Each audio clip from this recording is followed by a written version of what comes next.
Halo semuanya, selamat berjumpa kembali bersama saya di channel YouTube Pusatnya Informasi tentang Pinjaman Uang Online.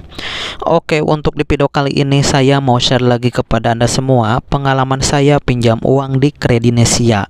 Nah, buat kalian yang mau tahu pengalamannya seperti apa, kalian tinggal tonton video ini sampai selesai ya.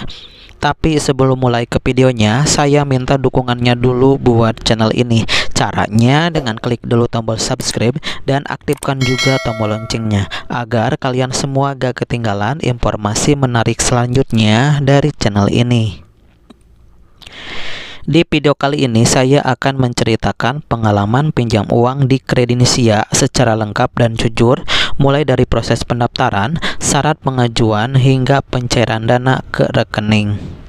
Diulas juga bagaimana limit pinjaman yang diberikan, tenor cicilan, bunga, serta sistem penagihan yang diterapkan oleh Kredinesia. Selain itu, video ini juga menyajikan kelebihan dan kekurangan Kredinesia berdasarkan pengalaman pengguna, sehingga dapat menjadi bahan pertimbangan bagi Anda yang ingin menggunakan aplikasi pinjaman online ini.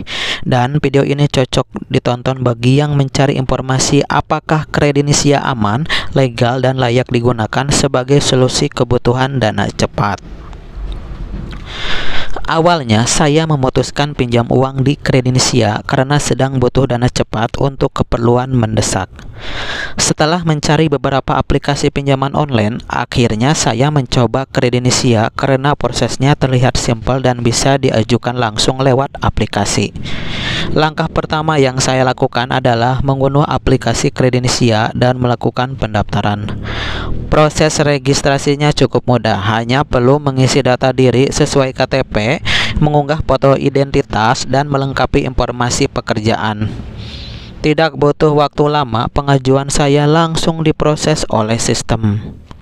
Dan beberapa saat kemudian saya mendapat notifikasi bahwa pengajuan pinjaman disetujui dengan limit tertentu. Saya bisa memilih tenor cicilan yang tersedia sesuai kemampuan.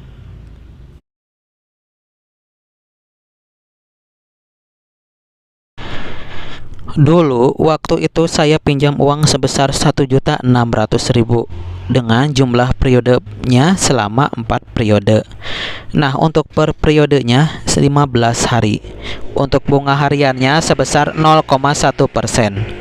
Jumlah pencairannya sebesar 1.440.000.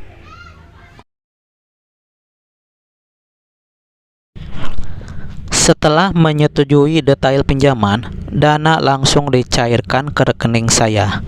Proses pencairannya terbilang cepat dan tidak berbelit-belit. Selama masa cicilan, saya selalu mendapat pengingat pembayaran dari aplikasi. Menurut pengalaman saya, sistem penagihan Kredinesia masih dalam batas wajar selama pembayaran dilakukan tepat waktu.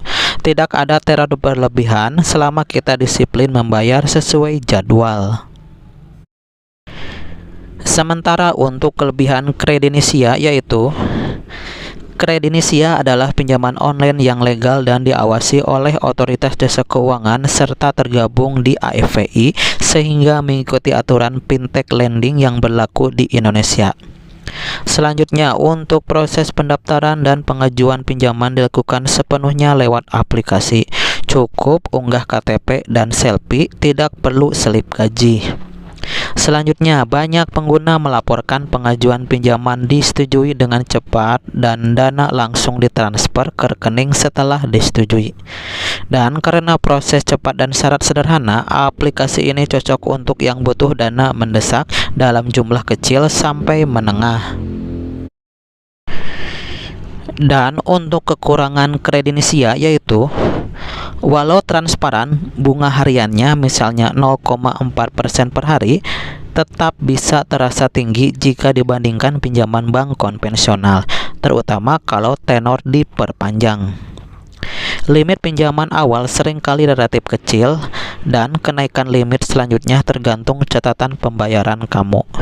Dan ada laporan pengalaman di mana pengajuan pinjaman ditolak tanpa penjelasan yang memadai, terutama untuk pinjaman selanjutnya. Dari pengalaman pinjam uang di Kredinisia ini, saya menyimpulkan bahwa aplikasi ini bisa menjadi solusi sementara untuk yang butuh dana darurat cepat. Namun tetap perlu dipertimbangkan dengan matang, terutama soal bunga dan tenor, agar tidak memberatkan keuangan di kemudian hari. Oke, demikianlah pengalaman saya mengenai meminjam uang di Kredinisia. Saya sarankan buat kalian sebelum memutuskan meminjam di aplikasi pinjaman online Kredinisia, sebaiknya baca dan pahami isi surat perjanjian secara keseluruhan. Nah, jika ada pertanyaan mengenai pengalaman saya meminjam di Kredinisia, silahkan tinggalkan komentar kalian di bawah video ini. Oke, semoga bermanfaat dan sampai berjumpa lagi di video berikutnya.